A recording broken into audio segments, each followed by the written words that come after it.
Hello, my name is Daniel Dietz, and today I'm going to be talking to you about the Native Alaskan tribe, the Athabascans.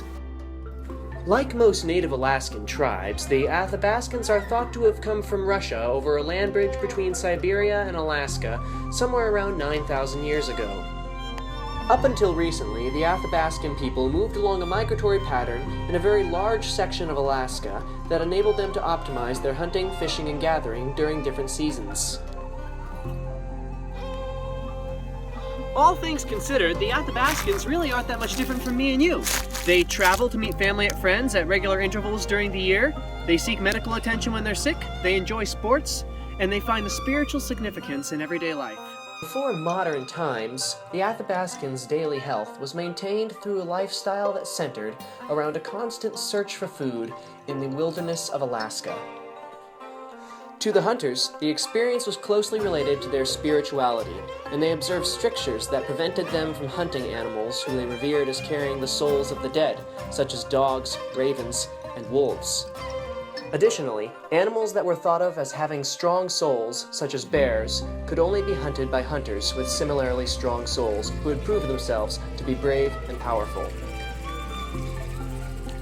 In order to keep contact with the different roaming groups of Athabascans, infrequent ceremonies and rituals were held at certain places during certain seasons where all the groups would come together. There are many different kinds of ceremonies held for a variety of reasons. Perhaps the most ostentatious of these was the potlatch. The potlatch was a week-long gift-giving ceremony that was held to honor the dead, distribute wealth, and catch up on history. In more recent times, baseball has become a wildly popular sport among the Athabascans and is frequently featured at these meetings. Opposing teams from different groups will often compete together to see who's the best. In older times, when an Athabascan person became ill, they called upon the assistance of a shaman who, through various rituals and herbal remedies, attempted to cure them. However, since the spread of Christianity to Alaska, popular use of shamanism has all but disappeared. Nowadays, modern medicine and hospitals are the most common method of treating illnesses. However, the ancient practice of using sweat houses to maintain and recover health is still very popular. Shamans also used to play a part in birth rites of Athabascan children by conveying a blessing to the child some days after it is born.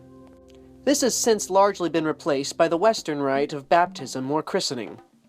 Athabascan marriage rituals in the old days were often strict affairs. They were more often than not arranged between two different groups and occurred during potlatches.